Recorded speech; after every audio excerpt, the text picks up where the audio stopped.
Do you spend a lot of time and money searching for new staff members? Yes?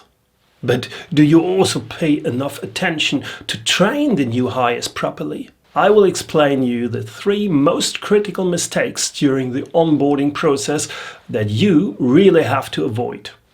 Stay tuned.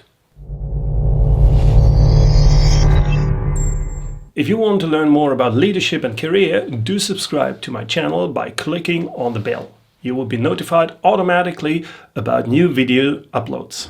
Recruiting costs can easily reach up to 40% of the annual salary of the job position. If the new employee is not properly trained after hiring, the employer is really wasting hard cash. As a leadership and manager coach, I noticed this fatal mistake with quite a few of my clients. A lot of effort, time and resources are put into finding suitable candidates, but then the new hires are not being inducted and they are not trained well. Recklessly neglecting the onboarding process turns out to be a costly mistake.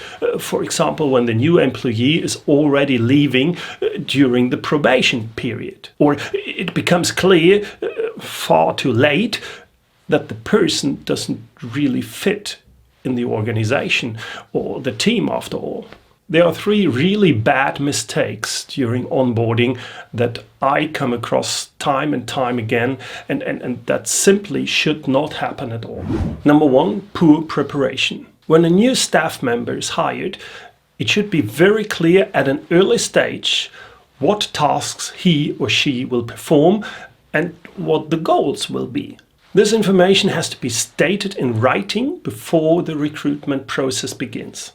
And yet, that's often not the case. Everything for his or her workspace and tasks should be ready and prepared at the first working day of the new employee. Otherwise, it will be stressful for everybody involved. Good morning. Do you remember me? I'm the new guy. Ah, yes. Welcome on board, Mr. Sorry, what's your name again? Newman. Pete Newman. Right. Judy, could you please take care of Mr. Newman? Show him around and just find a space for him to work. We will manage that. And explain how everything works here. You know, where he gets his laptop and how he gets to the cafeteria and everything. We'll get there. That's not the way. You need a clear onboarding process. Otherwise, the new team member will feel completely out of place. He or she will feel like a foreign body that doesn't belong. When there's no clarification about the induction process, even the existing staff members will be overwhelmed because nothing is prepared and no time and resources have been allocated for the induction and for the support of the new employee. I prepared a checklist that guides you through the entire onboarding process. You may download this checklist free of charge here. You downloaded it? Very well. Let's continue. Number 2, responsibilities are not clear. Every employee has a supervisor or manager. This manager is responsible for the onboarding. Of course, the HR department can support and can help with the onboarding process. But basically, the onboarding has to be performed by the respective leading manager. The responsibility lies with the manager. He has to overlook the onboarding steps and, most of all, has to take the time for the new employee. Like almost everything with leadership, this task is very important. As a manager, you have to do it. Even important customer meetings or other management tasks have to come in second. Yeah, but our important client had requested this meeting on short notice, so I simply didn't have the time for the new staff member. Yeah, but the board requested a very urgent consultation. No, there's no yeah, but. What has priority? What is really important for you as a manager? Give the new employee the time and the appreciation that he deserves and that he also very much needs in the beginning to become part of your team. Support him support him or her to build up confidence quickly. This includes providing the opportunity to quickly socialize and integrate into the team and to become a valued and respected team member. Your new employee needs to learn about the corporate culture, and that's even true if you have a small company. He needs to know what is expected of him, and he needs to develop the feeling that he makes an important contribution to the organization. Communicating this, that's your job as his manager. Number 3, insufficient feedback. Most organizations imply a probation period. Often it lasts for 6 months, but mostly they don't make good use of this probation time. The first months are very crucial. Make it clear to your new team member what you expect from him and what goals should be achieved. Very important in the beginning is give sufficient regular feedback. Where does he stand?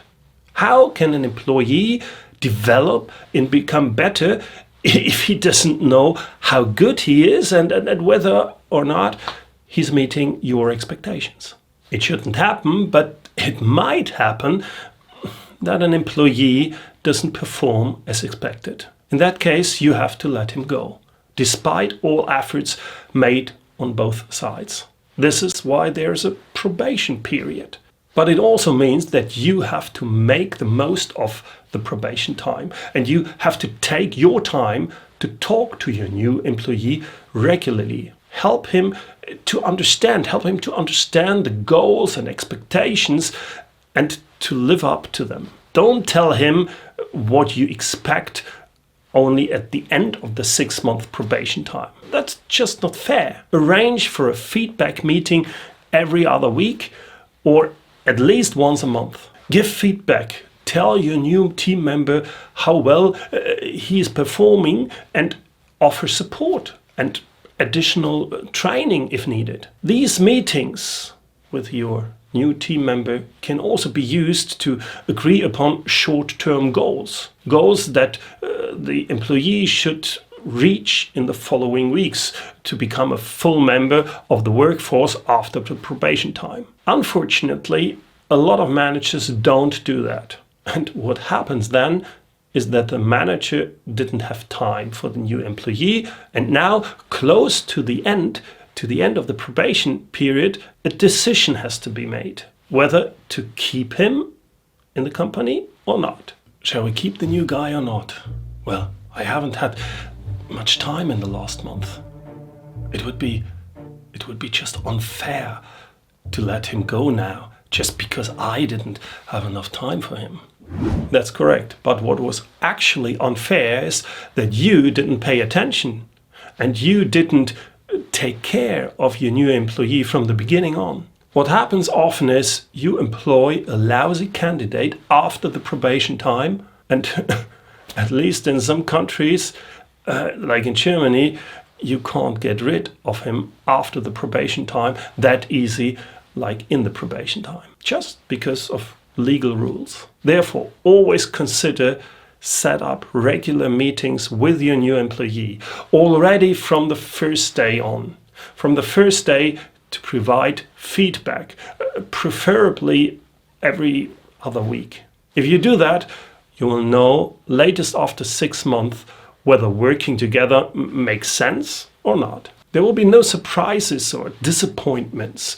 Even if you decide not to keep the new employee or you need to let him go already during the probation period, at least you gave him a fair chance to provide feedback and regular support. If you want to avoid making these mistakes on the onboarding process, then get my checklist for the entire onboarding process. If you've downloaded it already, great. If not, you can just download it here. If you enjoyed watching my video, I would be very happy to get your like here on YouTube. Please feel free to leave a comment in the comment section and share your own experience regarding the onboarding process in your organization. I'm excited to hear about it. Thank you very much for watching, and until next time.